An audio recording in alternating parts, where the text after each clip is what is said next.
Music distribution. I have talked so much about music distribution in the past, and today I have decided to move music distributors, and I want to kind of make this video to kind of tell you why I have decided to move to another distributor, and that distributor is DistroKid, okay? And lots of people will be like, yes, the video is sponsored, okay, and it's great, it helps this channel out, but it was more luck. It was me that contacted DistroKid because I had certain reasonings behind why I wanted to try them out. I actually got in touch with them because I wanted to try them out. I got in touch with them and asked them, look, is there any way that I could like try out DistroKid like for a few singles and see kind of how I get on and try getting used to the platform and see if it's kind of really see if it's for me. And again, I might maybe do videos talking about it. And DistroKid were like, you know what? Well, not only will we let you try it out, if you do a video talking all about like your reasonings behind it, we'll also sponsor the video, which will then help your channel as you could then invest more in analog gear. Right, so that's that done, okay? It's sponsored by DistroKid. I'm holding my hands up and saying it's sponsored, okay? But however, I want to discuss the reasons why I decided to switch distributors and the reasons why I decided to contact them specifically, okay? Now, what did I have before, okay? What I had before was I had this kind of package with a music distributor, okay? You know who it is anyway, but I was basically 30 quid for every single, okay? Now, for that single, I got like the UPC codes or whatever they're called. I got control of my release dates, and I got the pro publishing. Learn from my experience. See all this pro publishing stuff, okay? If you're out with the US, if you're like me from the UK or any other country, see the pro publishing stuff. You're just throwing your money down the pan. The reason that you're kind of just throwing your money down the pan is what you don't know is that if you're outside the US, okay, what happens is that you need to set yourself up with a royalty organisation that's in your country. For me in the UK, it's PRS. I was £100 to set myself up with PRS. And when you're set up with PRS, you could then give your distributor the authority to then collect royalties on your behalf. But you still need to be set up with them, right? Honestly, the pro publishing deal I had with the first distributor, I couldn't get any money back. They wouldn't let me finish the pro publishing side until I paid 100 quid to set myself up with my royalty organisation. If you're from the US, then I'm pretty sure they set you up with ASCAP and BMI and stuff like that. But for an artist that's outside the UK, it cost me 100 quid, and PRS could do the exact same job. So for me, if anybody uses my music, I get in touch with PRS, and PRS sort that out. The whole kind of lure of the pro publishing stuff is basically saying, we'll find out when somebody's used your music and we'll claim that and we'll get your money. But really, if somebody's used your music, you're probably going to find out about it. And then you can just send a message to PRS and sort it out from there, okay? So when you take the pro publishing side out, all you've got is distribution, okay? That's really it, right, okay? Now, I got to a point where I was like, right, okay, I'm paying 30 quid for the pro publishing, and also so it's a one-time deal, okay? Really, it's like I release music through this certain distributor, and then what will happen is if I decide that I don't want to use them anymore, my music stays on the streaming platforms. Now that is obviously something about DistroKid that I was a little bit iffy about.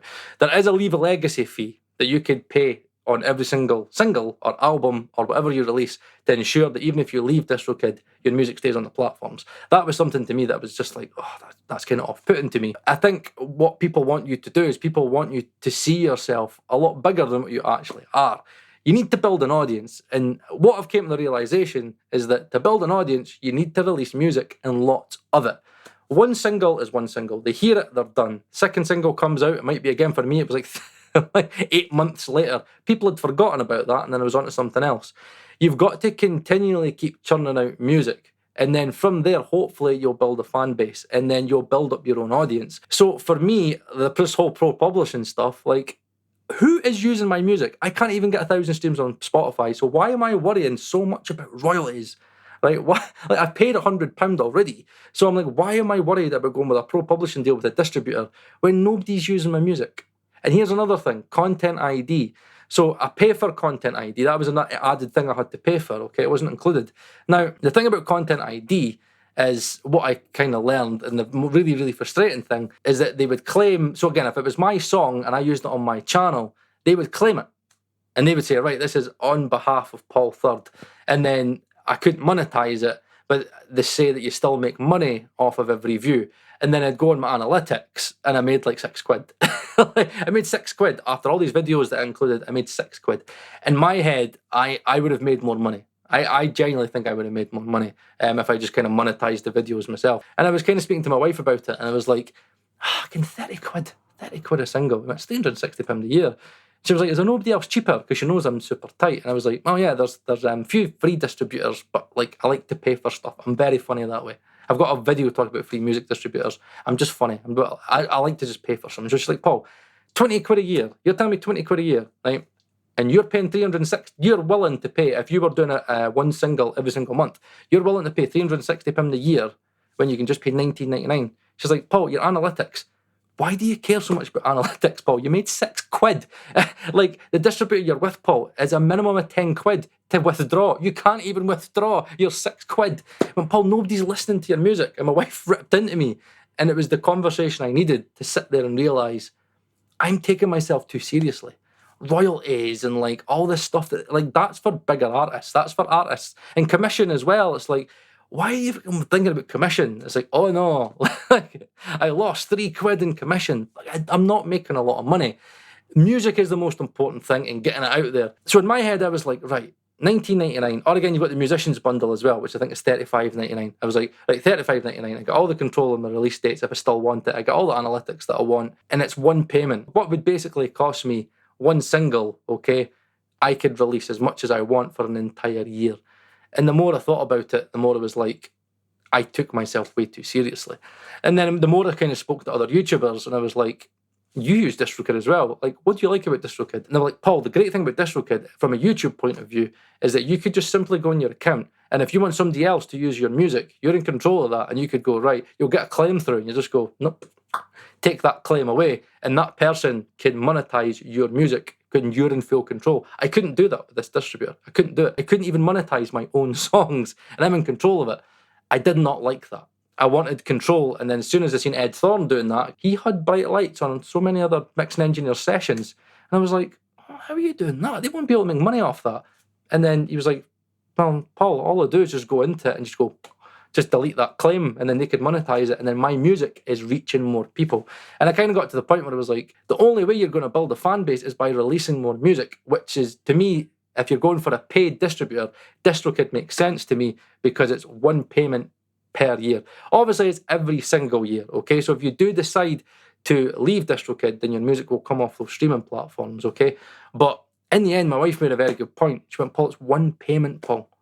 That's all it is, Paul. Say if it's like $19.99, Paul, it comes out your bank and that's it. Just like think more about your music and just like get it out there. And see, once it's out there, Paul, then you could start battering it and sharing it and stuff. Commission, whatever, don't worry about it. Just find a platform that you can release as much music as possible, and you don't need to worry about, oh, you know what, I'm a little bit skint this month. Again, like me, it's like, I'll be 30 quid this month. If I want to release an EP, oh, I might be 60 to £100. No, you've paid your money, it's done. You can just release music whenever you want, and that's the most important thing that I want you guys to take away from this, is release music. Just focus on releasing music. Don't think about record labels. Don't think about, like, I need to get 1,000 Spotify streams. I need to do this, I need to do this, I need to make money. Money is irrelevant. You need more music, right? That's what it is. You need a collection of music, and you need a platform or a service that you can just keep on churning out music. And DistroKid's the ones that I've chosen. So that brings me on to the last thing. If you have heard my stuff and you want to use my music in your multi-track sessions, or you want to use my music, then get in touch with me, because I'll be able to. I'm thinking about moving this stuff over to DistroKid as well, just so then I could then allow people to use my music, and you can monetize that, okay? And then it lets my music get out to more people, okay? It's not all about money. But yeah, this video is sponsored, so yeah, it's a little bit about money. But in the end, I wanted to do these videos to kind of help you guys out that are in the same place as me just now. You're at the start of your music career. And yes, it's great that the video is sponsored and stuff, but it was me that got in touch with them, and I was always that was my decision. I was going to move with them, and if I don't like it, I'll try someone else. So again, if you are interested in all this stuff and you kind of want to keep on with my little musical journey, and then again, check the music distribution playlist, and also like the debut album journey that I've got going as well, okay? If you've liked all the stuff that I've said about DistroKid, then there is a link down below. Again, you can help the channel out more as well. So again, it's $19.99 a year, or it's $35.99 a year.